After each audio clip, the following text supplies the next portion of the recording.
आपने कुछ दिनों पहले बांग्लादेशी मुसलमानों का उत्पात देखा होगा, जिसमें एक सिरफिरे ने साजिश के तहत कुरान को दुर्गा पूजा के दौरान छुपके से रख दिया। फिर अफवाह फैली कि हिंदुओं ने कुरान का अपमान किया। फिर क्या था, एक तरह से हिंदुओं के प्रति बांग्लादेशी मुसलमानों का गुस्सा भड़क गया और मुसलमानों ने चुन चुनकर हिंदुओं के घरों, दुकानों और उनके ऊपर हमला कर दिया, जिसका नतीजा ये हुआ कि काफ़ी हिंदुओं को इस दंगे में काफ़ी नुकसान हुआ और लोग घर बार छोड़कर भाग गए और सुरक्षित जगहों पर शरण ली। अभी यही चल रहा था कि शेख हसीना सरकार ने सेना को उतारा, तब जाकर मामला शांत हुआ।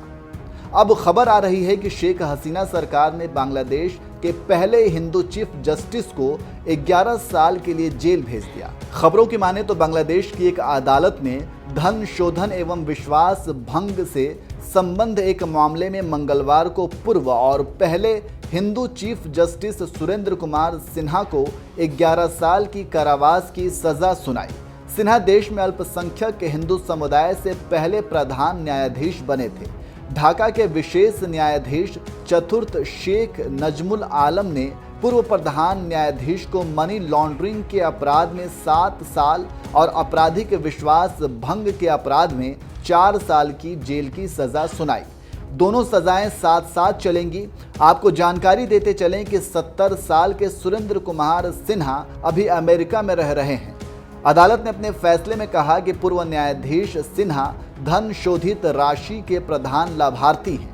सिन्हा ने फार्मर्स बैंक, जिसे अब पदम बैंक कहा जाता है, उससे कर्ज के तौर पर 4,70,000 अमेरिकी डॉलर के धन शोधन में 11 साल की कैद की सजा सुनाई गई। यहाँ पर एक बात बताते चलें कि 4 साल पहले सिन्हा ने विदेश यात्रा के दौरान अपने पद से इस्तीफा दे दिया था। सरकार ने उन पर भ्रष्टाचार में शामिल रहने का आरोप लगाया था।